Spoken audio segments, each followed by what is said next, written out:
네, 이번에는 민법이 어떻게 공부하면 저는 어떻게 공부했었는지에 대해서 좀 얘기를 하려고 하는데요. 저는 제일 이 시험에서 어려웠던 게 민법이었어요. 정말 어려워서, 진짜 너무 어려워서, 이거는 그러니까 정말 그 말 그대로 사람들이 러시아어라고, 러시아어고 정말 다른 나라 외계어다.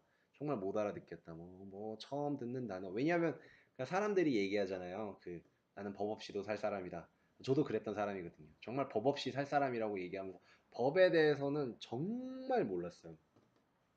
근데 이걸 공부하면서 좀 나름 재밌기는 한데 이 내용이 너무 방대해요. 사실 공부를 하려고 하면.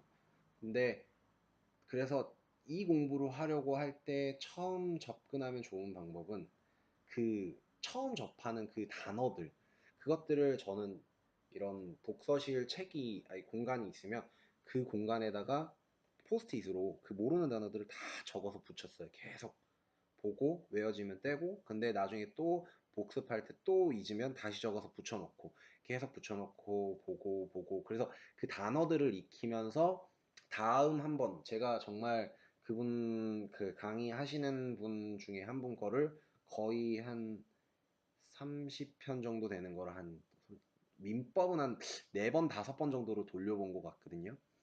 정말 많이 돌려봤는데 정말 들을 때마다, 그러니까 처음 들을 땐 정말 오래 걸렸어요. 그러니까 많은 시간을 들어야 돼서 그 단어가 나왔는데 그 단어를 모르면 멈춰서 그 단어를 찾아보기도 하고 보기도 하고 다시 보기도 하고 막 이런 식으로 공부를 했었는데, 그러니까 두 번째 들었을 땐 단어를 아니까 조금 시간이 줄고 또 단어를 아니까 조금 줄고 이런 식으로 해서 그 시간을 점점 줄여 나갔었거든요.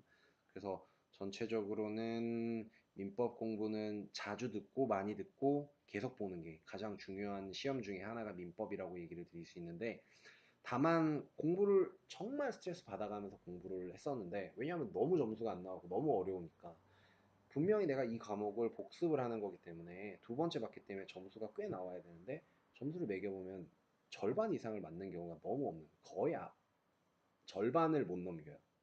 그래가지고 너무 힘들었는데, 그러다가 한 번 그걸 깬 게 모의고사를 한 번 쳤는데, 그러니까 1차 과목으로 점수를 보니까 이게 통과를 하더라고요. 그러니까 학개론 점수가 학개론 점수가 70점, 75점 정도가 나왔었던 걸로 기억을 하고, 이 민법이 50점 정도. 제가 방금 50점, 절반을 못 넘긴다라고 얘기를 했는데 실질적으로 민법은 절반만 넘겨도 정말 큰 성공이거든요.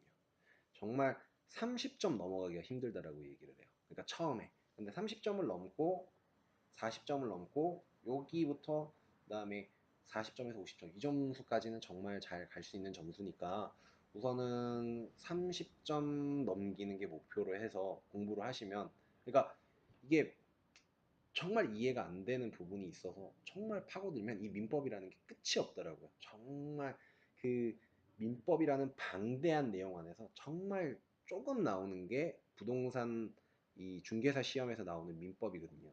그러다 보니까 이걸 다 알고 싶어서 막 공부를 열심히 했는데 결과적으로 나오는 건 정말 핵심 그 요소들. 그 요소들만 다 맞추면 충분히 50점을 넘기는 시험이더라고요, 이게. 그래서 그 민법 공부를 할 때 너무 어렵다고, 너무 모르겠다고 스트레스 받을 필요가 없는 게 정말 50점만 넘으면 돼요. 그리고 이걸 나중에 지적법이고 공시법이고 그리고 특히 공인중개사법에 가서 다시 한번 설명을 해주거나 내용을 다른 방법으로 접근해주는 강의 교사님들의 교수님들의 수업을 듣다 보면 이 내용이 다시 돌아와서, 그러니까 민법 공부를 했는데 너무 모르겠어 포기를 했는데 나중에 다른 공시법이라든지 아니면 중개사법에서 공부를 하고 다시 들으니까 그때 못 알아들었던 게 이해가 되는 경우들이 있었어요.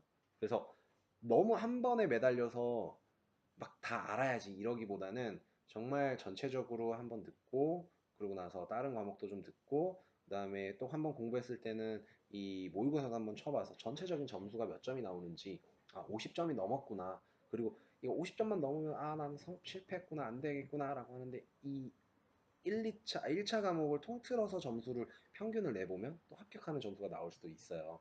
그러니까 또 이게 아시잖아요. 오지선답에 깬또를 또 엄청 많이 들어가야 되는데, 그러다 보니까 찍는 거에서 의외로 또 점수가 나오는 경우들도 많아요. 그러니까 사실 일렬로 줄만 세워도 50%, 그러니까 다섯 지문 중에 한 문제가 정답이니까 20점은 무조건 넘는 거라고 보면 되거든요. 근데 20문항 중에 20점은 넘겼고, 그리고 나머지 20점만 넘으면 된다라는 생각으로 접근을 하면 정말 이건 접근할 수 있는 시험이 되실 거예요. 그러니까 너무 한 번에 무조건 다 해야겠다 이런 접근 방법 말고 좀 천천히 하면서 이 다른 과목도 한번 돌아서 다시 와보기도 하고 하면 조금 더 공부하시는데 좀 편하지 않을까라는 생각을 해봅니다. 아, 교수님은 사실 대표 강사님들이 많은데 저는 솔직히 안우채 교수님 거라는 걸 안현 교수님 거라는 걸 들었었는데 대표 강사님은 다른 분이 또 계세요. 민법의 그 방문각에는. 그리고 민법을 잘 가르치시는 다른 학원 강사님들도 좀 계신다고 얘기는 들었는데 모르겠어요. 민법이라는 과목 자체가 너무 어렵다 보니까 누구를 들어라 이거는 좀 아닌 것 같고 정말 맞는 강사님을 찾아서 듣는 게 더 중요하다라고 생각이 들어요. 그걸 찾아내시는 게 여러분에게 좀 많은 도움이 되시지 않을까라고 생각을 합니다. 네, 감사합니다.